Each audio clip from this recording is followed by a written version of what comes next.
Hi everyone. దోశకు నానబెట్టానండి. దోశకి 3 గ్లాసుల ration బియ్యము, 1 glass మినప్పప్పు, అందులో ఒక పిరికెడు కందిపప్పు, 1 పిరికెడు శనగపప్పు, ఇన్నన్ని మెంతులు, కొన్ని ధనియాలు వేసి నానబెట్టాను. ప్రొద్దుట గంటలకు నానబెట్టాను. మొత్తం నానిపోయాయి చూడండి. ఒక 2-3 టైమ్స్ కడుక్కొని మంచి వాటర్లో నానబెట్టుకోవాలి. తాగే నీటిలో నానిపోయాయి చూడండి. మొత్తం నానిపోయాయి. వీటిని మనం ఇప్పుడు గ్రైండ్ చేసి పెట్టుకుందాము. గ్రైండ్ చేసుకున్న తర్వాత నైట్ అంతా పులియబెట్టాలి. పులియబెట్టి ప్రొద్దుటే మనము దోశలు వేసుకుందాము. ఇప్పుడు వీటిని గ్రైండ్ చేద్దాం. మనం దోశకు గ్రైండర్ పట్టాం కదండి. నైట్ గ్రైండర్ పట్టి ఒక బౌల్లోకి తీసుకున్నాను. అది పులియబెట్టాను. చూడండి ఒకసారి ఎలా పులిసిందో. పులిసిపోయిందండి పిండి. చూడండి ఎలా పులిసిపోయిందో పిండి.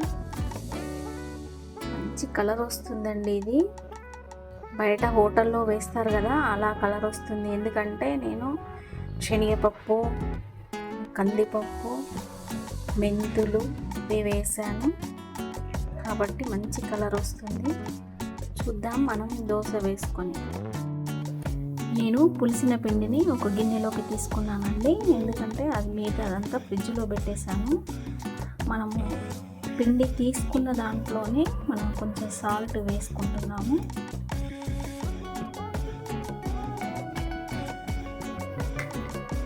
కొంచెం షుగర్ యాడ్ చేస్తున్నాను.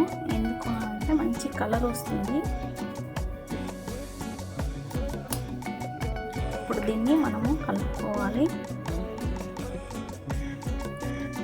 అంత పిండిలో మొత్తం ఉప్పు వేస్తే బాగా పులిసిపోతుంది, బాగుండదు. మనం ఎప్పుడు వేసుకోవాలనుకుంటే దోశ అప్పుడు ఒక గిన్నెలోకి తీసుకొని అందులో సాల్ట్ కలుపుకొని ఇలా వేసుకుంటే చాలా బాగుంటుంది. కొంచెం ఫ్రెష్గా ఉంటుంది ఫ్రిడ్జ్లో పెట్టుకుంటే. అందుకే నేను అది ఫ్రిడ్జ్లో పెట్టేశాను. అవసరం ఉన్నంత మట్టుకే నేను ఈ గిన్నెలోకి పిండి తీసుకున్నాను. ఇప్పుడు మనం దోశ వేసుకుందాం.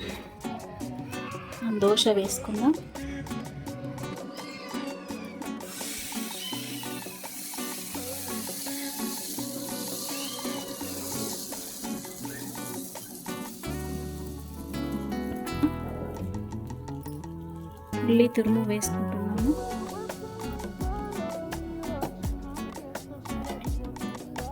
క్యారెట్ తురుము,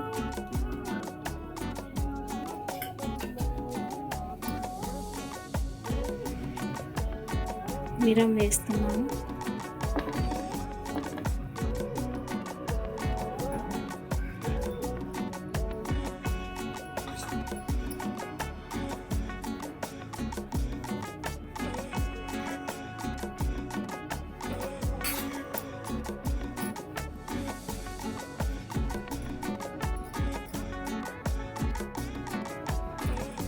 ఇప్పుడు ఆయిల్ వేసుకుందాం.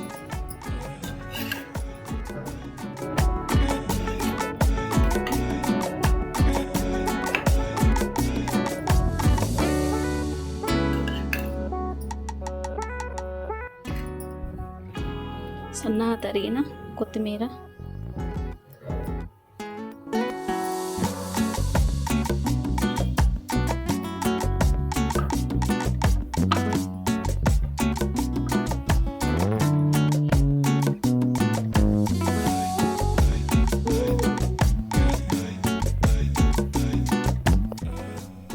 నాకు నెయ్యి అంటే చాలా ఇష్టం అండి.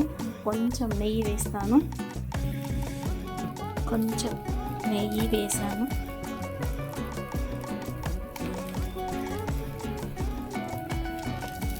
ఇందులో చీజ్ కూడా వేసుకోవచ్చు, బాగుంటుంది చీజ్.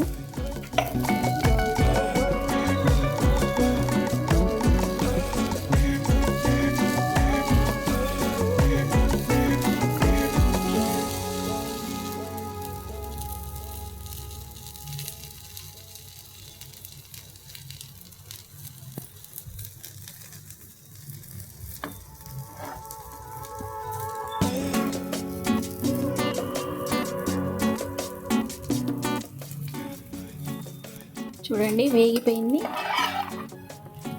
దోశ అయిపోయిందండి.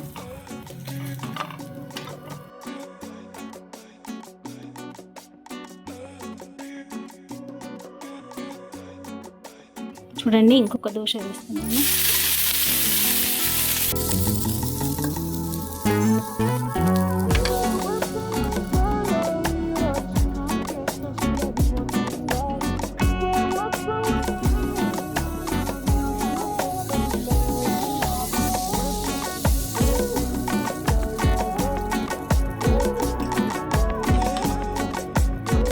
ఆయిల్ వేస్తున్నాను.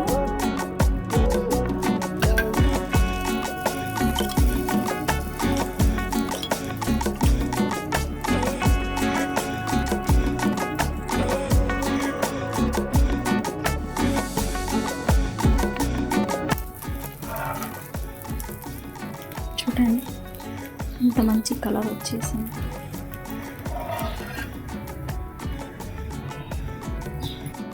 సర్వింగ్ బౌల్ తీసుకున్నాను.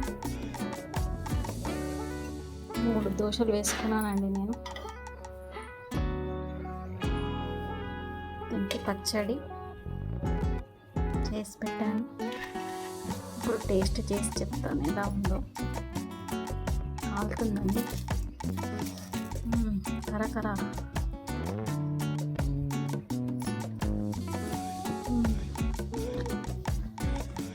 సూపర్ ఉందండి. మీరు కూడా ఇలా ట్రై చేయండి. Thank you.